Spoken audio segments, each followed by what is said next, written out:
اللہ الرحمن الرحیم۔ حضور اکرم صلی اللہ علیہ وسلم کی تعظیم اور آپ صلی اللہ علیہ وسلم کے ساتھ احترام سے پیش آنا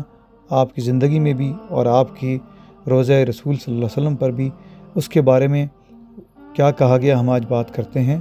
حضور صلی اللہ علیہ وسلم کے احکام کے اوپر عمل کرنا اور آپ صلی اللہ علیہ وسلم کی بہت زیادہ تعظیم کرنا، یہ تمام مسلمانوں پر فرض ہے۔ اور اللہ تعالیٰ کا قرآن پاک میں ارشاد سورہ الفتح کی آیت نمبر 8 میں اللہ تعالیٰ نے کہا، اِنَّا أَرْسَلْنَاكَ شَاهِدًا وَمُبَشِّرًا وَنَذِيرًا، کہ بے شک ہم نے آپ کو شاہد،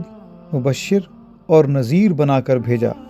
اگلی آیت میں اللہ تعالیٰ نے فرمایا، لِتُؤْمِنُوا بِاللَّهِ وَرَسُولِهِ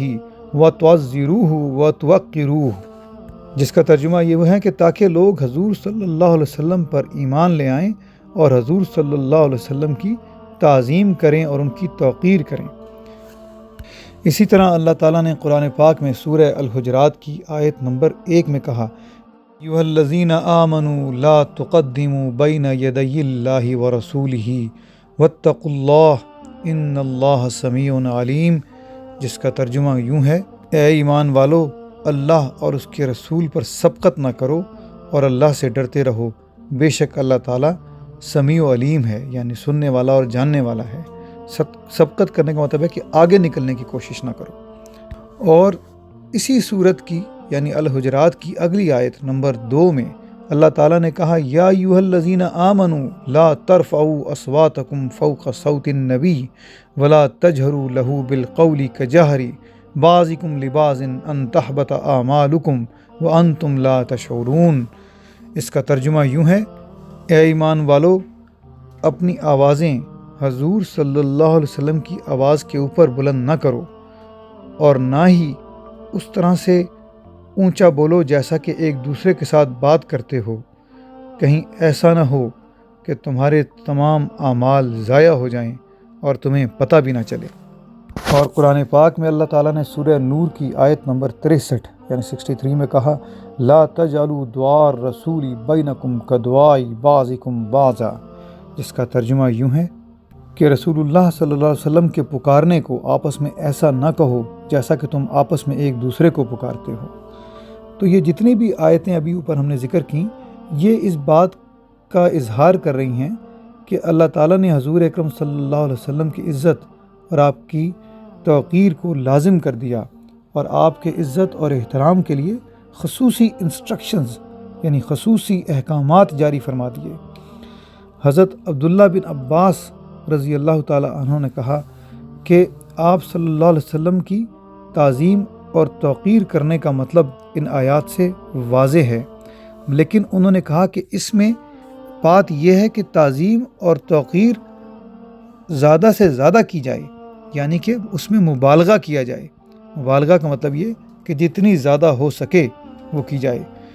اور طبری نے کہا کہ اس کا مطلب یہ بھی ہے کہ آپ صلی اللہ علیہ وسلم کی مدد اور نصرت کی جائے۔ حضرت ابن عباس رضی اللہ تعالیٰ عنہ، جو کہ اسلام کے سب سے اول مفسرین میں سے ہیں، کہ قرآن پاک کی تفسیر سب سے پہلے کرنے والے صحابہ کرام میں سے ہیں، انہوں نے بھی اور سہل بن عبداللہ نے بھی یہ کہا کہ جب حضور صلی اللہ علیہ وسلم کی خدمت میں حاضر ہو تو اس وقت تک خاموش بیٹھے رہو جب تک آپ صلی اللہ علیہ وسلم گفتگو کا آغاز نہ فرما دیں، اور جب کچھ آپ کہنے لگیں تو اس کو غور سے سنو، اور آپ کی بات چیت کے درمیان خاموشی سے بیٹھے رہو، کیونکہ اللہ تعالیٰ کا یہی حکم ہے۔ ساتھ ہی مسلمانوں کو یہ بھی ہدایت کی گئی کہ کسی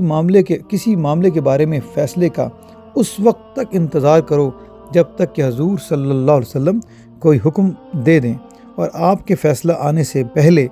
کوئی حتمی رائے قائم نہ کرو، یعنی کہ کوئی فیصلے کے بارے میں اپنی رائے قائم نہ کرو، آپ صلی اللہ علیہ وسلم کے حکم کا انتظار کرو، اور جس بات کا حضور صلی اللہ علیہ وسلم حکم دے دیں اس کے اوپر عمل کیا جائے، چاہے وہ چیز دین سے تعلق رکھتی ہو یا دنیا سے تعلق رکھتی ہو۔ اور حضور صلی اللہ علیہ وسلم سے پہلے کسی بھی معاملے میں سبقت نہ کی جائے، یعنی یہ کہ آپ صلی اللہ علیہ وسلم کے حکم سے پہلے اپنا حکم دینے کی کوشش نہ کی جائے۔ اور آج کے دور میں یہ کہ آپ صلی اللہ علیہ وسلم نے جو چیز کی جو لمٹ بیان فرما دی، جو کہہ دیا، اس سے بڑھ چڑھ کر بھی کرنے کی کوشش نہ کی جائے۔ آپ صلی اللہ علیہ وسلم کے حکم کے اوپر نعوذ باللہ من ذالک اپنی رائے کو کبھی بھی مقدم نہ سمجھا جائے۔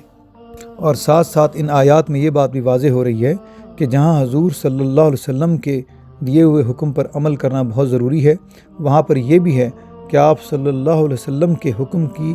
مخالفت کرنے کا نتیجہ اللہ تعالیٰ کا عذاب ہوتا ہے۔ اسی لیے ان آیات میں کہا جا رہا ہے کہ اللہ تعالیٰ سے ڈرو۔ اور اسی طرح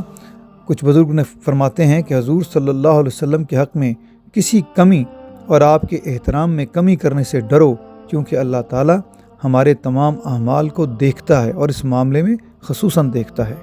جزا اللہ عنا سیدنا محمد ما هو اہلہ صلی اللہ علیہ وسلم۔